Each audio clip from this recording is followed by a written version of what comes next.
Hey besties, welcome back to my channel. If you're new here, make sure to hit that subscribe button so you never miss out on all the awesome, easy to understand health tips.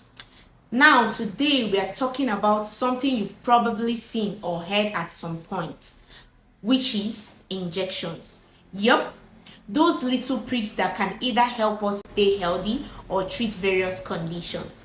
But hey, don't worry, we are keeping it simple and I will make sure you leave knowing everything you need to know about injections without all that complicated medical jargons. Without wasting much of our time, let's dive right into today's video. So let's start with the basics. You know those little syringes, right? Sometimes they are tiny, sometimes they look huge. Why do we need to get injected? Well, an injection is just a way to put medicine directly into your body through your skin. Think of it like a shortcut bypassing your stomach and going straight into the bloodstream.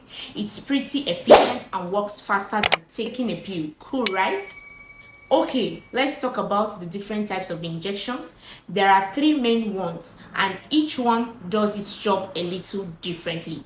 Number one is subcutaneous injections. These are the ones you probably see in the arm or belly areas. The needle doesn't go too deep, just under the skin. If you've ever had a flu or a diabetic shot, that's probably what you got. The good thing about this, they are less painful than the deeper ones. Next, we have intramuscular injection or IM injections. These go deeper into the muscle. You know, like the ones you get when you need a tetanus shot or even some vaccines. It's a little more uncomfortable than the subcutaneous shot, but it's still pretty quick. The third one is the intravenous injections, IVs. These are the ones you see when you are in the hospital or getting fluids or certain medications. The needles goes right into your veins, which means the medication works super fast because it's straight into your bloodstream. You've probably seen this in movies or TV shows, right? So why do we get injected in the first place? I mean, why not just take a pill, right? Well, some medicines just don't work well if you swallow them.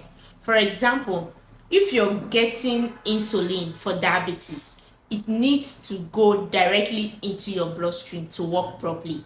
Or if you're getting a vaccine like the flu shot, the injections ensures that your body responds quickly to the protection it offers. Now, let's talk about how these injections actually happen. If you've ever had one, it's not as scary as it sounds, I promise. Here is what goes down. Number one is the preparation. First, the nurse or doctor will clean the area with an alcohol wipe. They will pick a spot on your arm, leg, or belly, depending on what type of injection you need. The needle now. The needle gets inserted for subcutaneous shots. It's quick and doesn't hurt much. For IM shots, you might feel a little pinch as the needle goes in. IV shots, well, you might not even feel the needle since it's usually done in a vein, but it's a little more of a process since they have to find a vein. Now, the medicine. After the needle goes in, the medication is pushed in. For most shots, it takes just few seconds, but it can be a bit longer if you're getting an IV drip. Common injections you might get. Let's talk about a few you have probably heard or gotten before. The flu shot.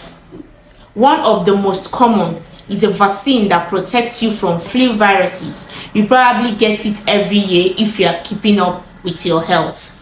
The next is the diabetes insulin shots. If you have diabetes, you might need this regularly to help manage your blood sugar. Pain relief shots. Sometimes if you are in a lot of pain, like after surgery or injury, you might get a pain relieving injections to ease this fast. You might also get antibiotics shots depending on what is going on. Some of you might even need to give an injection yourself. It sounds scary, but it's really not that bad. Here are a few tips. For those who have insulin shots that they need to give themselves, clean the area well. You want to make sure there is no bacteria that could cause an infection. Secondly, use a new needle every time. You don't want to reuse needles. That's just a no-go area. Relax. Number 3, take a deep breath. The more relaxed you are, the easier it will be for both you and the person getting the shot. That's if you're giving someone. Go slow and steady, don't rush it. You want to make sure the shot is given properly, and rushing can make things more painful.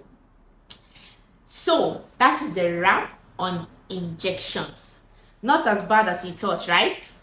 Whether you're getting one at the doctor's office or giving one yourself, just remember, it's all about making sure the medicine gets into your body in the best way possible. If you found this video very helpful, of which I know you should, don't forget to give it a thumbs up, share it with your friends, and subscribe if you haven't already. Drop your questions or thoughts in the comments below. I'd love to hear from you. Until next time, stay healthy and take care of yourself. Thank you for watching. Stay tuned for more simple, easy to understand health tips. Bye.